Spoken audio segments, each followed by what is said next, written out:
اپنے والدین کا ادب کرو، اپنے ماں باپ کی عزت کرو۔ نوجوانوں، اپنے ماں باپ کی توقیر کرو، اس لیے کہ یہ وہ ہستیاں ہیں جن کا جواب نہیں۔ جو ٹھنڈک باپ کے سینے سے پہنچتی ہے، وہ ٹھنڈک دنیا کے کسی انسان کے سینے سے آپ کو مل ہی نہیں سکتی۔ جو سکون ماں کی گود سے حاصل ہو سکتا ہے، وہ دنیا کے کسی شخص کی گود سے حاصل ہی نہیں ہو سکتا۔ کائنات کی سب سے قیمتی چیز ہے جنت۔ اللہ تبارک و تعالی نے اس قیمتی چیز کو کھینچ کر ماں کے قدموں کے نیچے رکھا۔ کائنات کے آقا صلی اللہ تعالی علیہ وسلم نے ارشاد فرمایا، الجنت تحت اقدام الامہات، جنت تو ماں کے قدموں کے نیچے ہے۔ وفی روایت آخر، ان الجنت تحت رجلیہا، جنت تو والدین کے قدموں کے نیچے ہے۔ اللہ اکبر۔ تو نوجوانوں، اپنے ماں باپ کا ادب کرو، اپنے ماں باپ کی عزت کرو۔ علماء نے لکھا ہے کہ اگر والدین ناراض ہو جائیں تو ہاتھ جوڑ لو، لیکن ماں باپ کو کبھی ناراض مت کرو۔ ماں باپ کو راضی کر لو مسلمانوں۔ اور نوجوانوں، اپنے ماں باپ کی عزت کرو، اپنے ماں باپ کا ادب کرو۔ ماں باپ کے ادب میں ہی آپ کی بھلائی ہے، ماں باپ کی رضا میں ہی آپ کی بھلائی ہے۔ میرے محترم دوستو، علماء فرماتے ہیں، لکھتے ہیں اپنی کتابوں میں کہ ایک شخص نے اپنی ماں کو آشرم میں چھوڑایا، آل پیپل ہوم میں چھوڑایا، آشرم میں چھوڑایا، اور انتظامیہ سے نمبر انتظامیہ کو لکھا دیا، ایڈریس لکھا دیا۔ ہمارے استاد فرمایا کرتے تھے کہ جب چند بیٹے چھوٹے ہوں تو ایک کہتا ہے کہ ماں میری ہے، ماں میری ہے، پھر دوسرا کہتا ہے نہیں ماں میری ہے، ماں میری ہے۔ لیکن جب معاملہ ماں تک پہنچتا ہے تو ماں دونوں کی باتوں کو ہنس کر ٹال دیتی ہے۔ ماں کو پتہ ہوتا ہے کہ ایک وقت کچھ اور بھی آنے والا ہے۔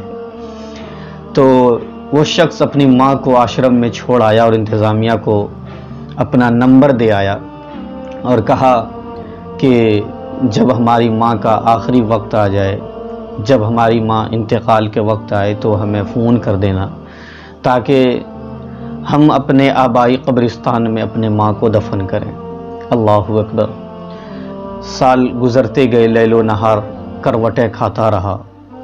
پھر وہ وقت بھی آیا جب ان کی ماں آخری وقت میں آ گئی تو انتظامیہ نے فون کیا اور پھر اپنی ماں کو دیکھنے کے لیے گیا تو اپنی ماں سے کہا کہ اماں، اگر آپ کی کوئی آخری خواہش ہے تو بتا دیں، اگر آپ کی کوئی آخری چاہت، آپ کی کوئی آخری خواہش ہے تو بتا دیں۔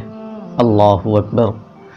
ماں نے کہا، بیٹا، جس روم میں تو مجھے چھوڑ کر گیا تھا اس روم کا پنکھا خراب ہے۔ اگر تیری دولت میں اتنی وسعت ہے، اگر تیری دولت میں فراوانی ہے تو پنکھا وہاں کی تبدیل کر دے۔ تو بیٹا نے کہا کہ امی جان، اب تبدیل کریں گے تو آپ کو اس سے کیا فائدہ ملے گا؟ آپ کو اس سے کیا فائدہ پہنچنے والا ہے؟ تو ماں نے جو جواب دیا، ماں نے جو جواب دیا تھا وہ لکھنے کے لائق ہے۔ ماں نے کہا، بیٹا، یہ میں اپنے لیے نہیں کہہ رہی بلکہ یہ میں تیرے لیے کہہ رہی، اس لیے کہ کل کو اگر تیری اولاد بھی تجھے یہاں چھوڑ جائے اور تو یہاں گرمی میں تڑپے، مجھے قبر میں بھی سکون حاصل ہونے والا نہیں۔ اللہ اکبر۔ اس لیے ماں باپ کی عزت کرو نوجوانوں، ماں باپ کا ادب کرو۔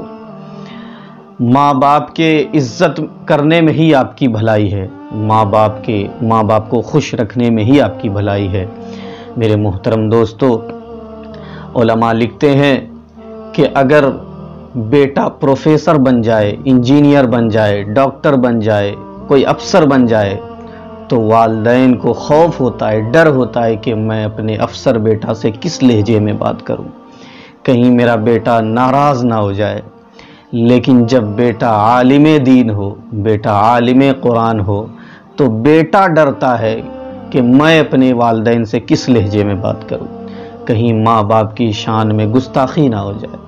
تو بیٹا جب دین کی راہ پر ہو تو بیٹے کو خوف ہوتا ہے کہ ماں کی شان میں گستاخی نہ ہو جائے، اور جب بیٹا دنیا کی راہ پر ہو تو ماں کو ڈر ہوتا ہے کہ میرا بیٹا جو افسر بنا ہے کہیں وہ ناراض نہ ہو جائے۔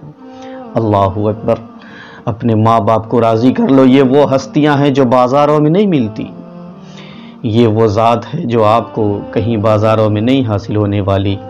اللہ اکبر، سائنس نے بڑی ترقی کر لی ہے، ہر چیز آج بازاروں میں ملنے لگی ہے، لیکن بتاؤ نا کیا کوئی ایسی بھی جگہ ہے جہاں پر ماں باپ ملے کرتے ہوں، جہاں ماں باپ ملتے ہوں؟ بتاؤ کیا کوئی ایسی جگہ ہے؟ اللہ اکبر، یہ وہ ہستیاں ہیں کہ جن کو ایک بار مسکرا کر دیکھو تو ایک مقبول حج کا ثواب ملا کرتا ہے۔ اللہ اکبر، اور صرف ایک بار ہی نہیں، دن میں جتنے بار دیکھو اتنے بار ثواب ملا کرتا ہے۔ بتاؤ نا کیا کوئی ایسی جگہ بھی ہے؟ کیا سائنس نے اتنی بھی ترقی کر لی ہے؟ کیا بازاروں میں کوئی ایسی چیز بھی ملا کرتی ہے کہ جس کو دیکھو تو ایک مقبول حج کا ثواب بھی ملے؟ ہرگز نہیں۔ مسلمانوں، اپنے ماں باپ کا ادب کرو، نوجوانوں اپنے والدین کی عزت کرو، والدین کا ادب و احترام کرو۔ مولانا روم علیہ الرحمہ فرماتے ہیں کہ ایک بزرگ تھا، وہ بیمار رہتا تھا، کھانسی کرتا تھا، ٹھنڈی کا موسم تھا۔ ایک دن اس کا بیٹا آیا اور کہا، ابا جان آپ کھانسی کرتے ہیں، ہم لوگوں کو سونے میں تکلیف ہوتی ہے، دقت ہوتی ہے، ایسا کریں کہ یہ کمبل ہے، اس کمبل کو لے لیں اور جو باہر روم ہے اس روم میں آپ سو جایا کریں۔ اللہ اکبر، جب کمبل دیا تو باپ نے پلٹ کر جواب دیا کہ بیٹا میری خوشی بھی تیری رضا میں ہے، تو جس بات میں خوش ہے میں بھی اسی میں خوش ہوں۔ اور اس بوڑھے باپ نے کمبل کو لیا اور باہر روم جانے لگے۔ اتنے میں جو اس کا پوتا تھا دوڑ کر اپنے دادا کے طرف بڑھا اور اس کمبل کو کھینچ لیا، کمبل کو کھینچ کر دو حصوں میں تقسیم کیا، ایک حصہ اپنے دادا کو دیا اور ایک حصہ اپنے پاس رکھا۔ تو باپ نے پوچھا کہ بیٹا کمبلوں کے تو ڈھیر پڑے ہوئے ہیں، تم دادا کا کمبل کیا کرو گے؟ تو اس چھوٹے بچے نے جو جواب دیا تھا، باپ کے پاؤں تلے زمین کھسک گئی تھی۔ چھوٹے بچے نے کہا تھا کہ ابا جان آج دادا جان بیمار ہے، دادا کھانسی کر رہے ہیں، تو آپ نے انہیں یہ کمبل دے کر باہر روم کی طرف سلایا، کل کو اگر آپ کو کھانسی ہوگی تو یہی کمبل دیکھ کر میں بھی آپ کو اسی روم میں سلاؤں گا۔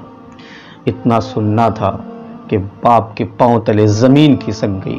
اللہ اکبر، اس لیے نوجوانوں اپنے ماں باپ کی عزت کرو، اپنے ماں باپ کے ساتھ حسن سلوک سے پیش آؤ۔ جب ماں باپ راضی ہو جائیں گے تو عرش کا رحمان راضی ہو جائے گا۔ جب ماں باپ راضی رہیں گے اللہ کے رسول راضی رہیں گے۔ اس لیے میرے محترم دوستو، اپنے ماں باپ کو ناراض مت کرو، ماں باپ کے نافرمان بیٹا مت بنو۔ بھلائی اسی میں ہے، خوشی اسی میں ہے کہ اپنے ماں باپ کو راضی کر لو۔